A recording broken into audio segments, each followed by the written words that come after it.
What are some jobs you can take to move overseas?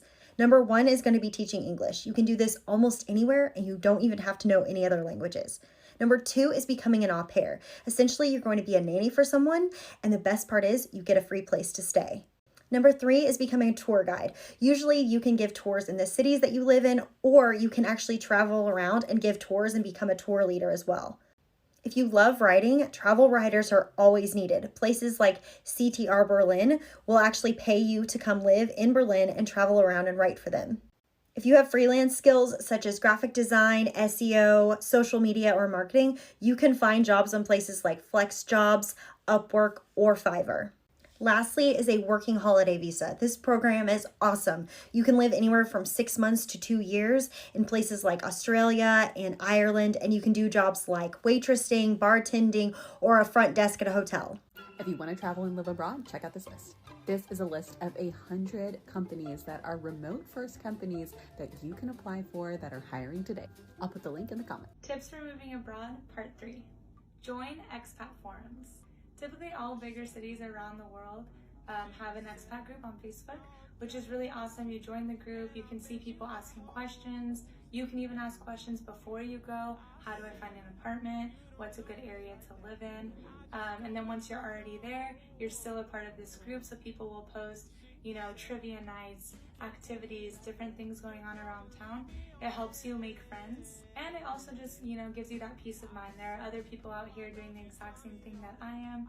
Anytime you have a question or you're craving a certain food or you can't find a certain item at a store, you can always just pop on there, write a question, and a bunch of people will respond. And it's just a really nice community of supporting one another. 3 ways which can help you stay in Thailand for long term. First one, getting a job in Thailand. Getting a job in Thailand is so easy, especially being a teacher. You just have a degree and then you can apply through the school or apply through the agency. There are so many agencies in Thailand that help you to get the job as a teacher. And the visa we call non-B visa. Second, education visa, as you learning Thai in Thailand.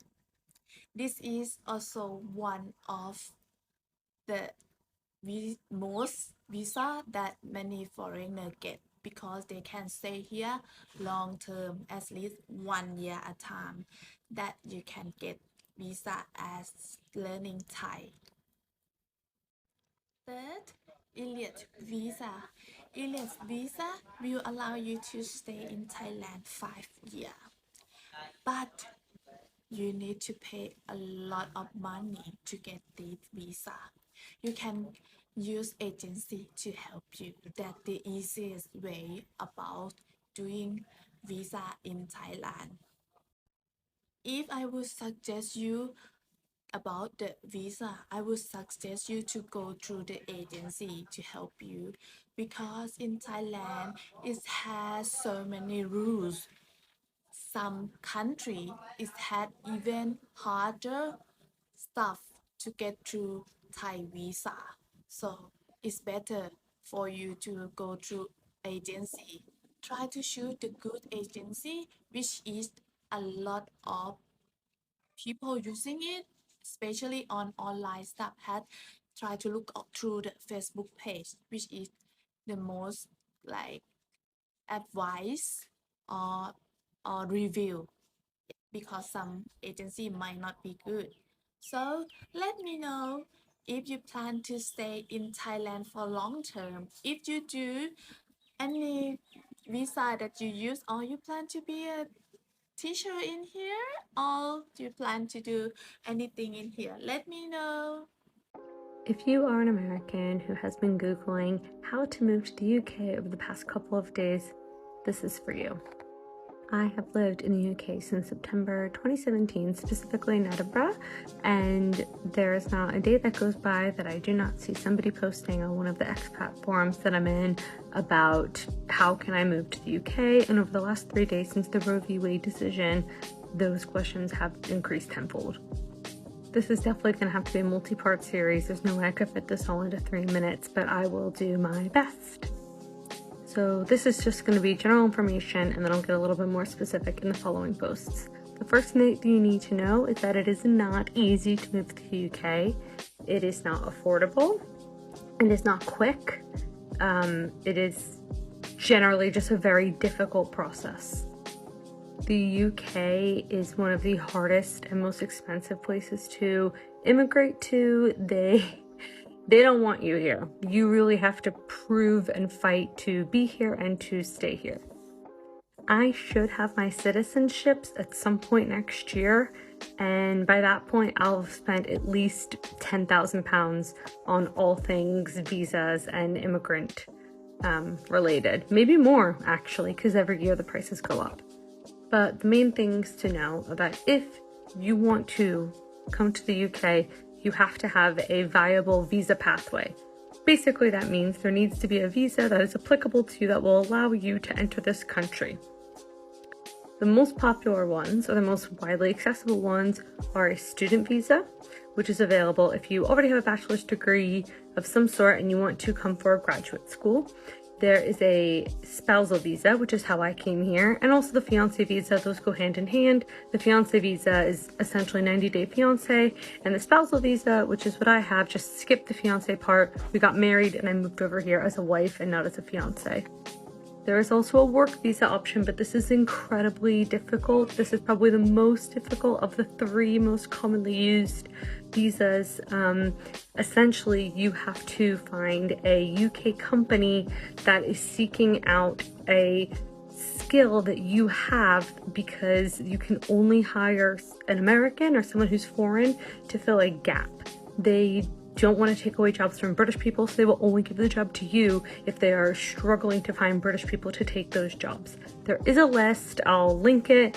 It updates, but it's pretty specific and it's not always guaranteed.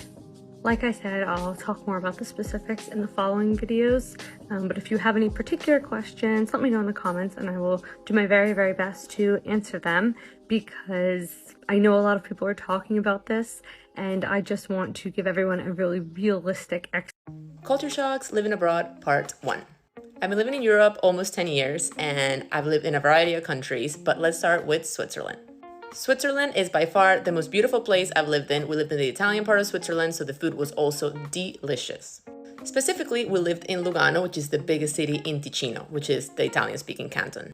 The first thing that was a huge culture shock for me was not having your own washing machine at home. Not dryer, washing machine. Even though if you grew up in New York or if you went to American college, that might be very common for you because you have a communal laundromat. That was not the case for me. I've always had shared an apartment with my friends, that sort of thing. We've always had our own washing machine. Have never had a dryer in Europe, but always had our own home washing machine. So for me, as an adult with a good job in my mid-20s, it was very strange that I wasn't allowed to have a washing machine. And let me just say that you are allowed to buy one depending on where you live and which apartment you live in. But if you do, you have to pay a monthly tax that is quite expensive. In our case, we had about 15 other apartments that we had to share 2 washing machines with. And not only did we have to pay for it, so you had to pay with coins, but also you had to go on your assigned day. Our assigned day, we didn't get to pick it. We were given Sunday, which sounds great because it's the weekend and you can take advantage of it, but we travel a lot, so we'd have to run back from the airport to be able to just get 1 or 2 loads in, which means that you had a pile of clothes waiting for you the entire week to get washed. There are many other culture shocks things specifically for Switzerland, but let me know if this is interesting and if you want another video.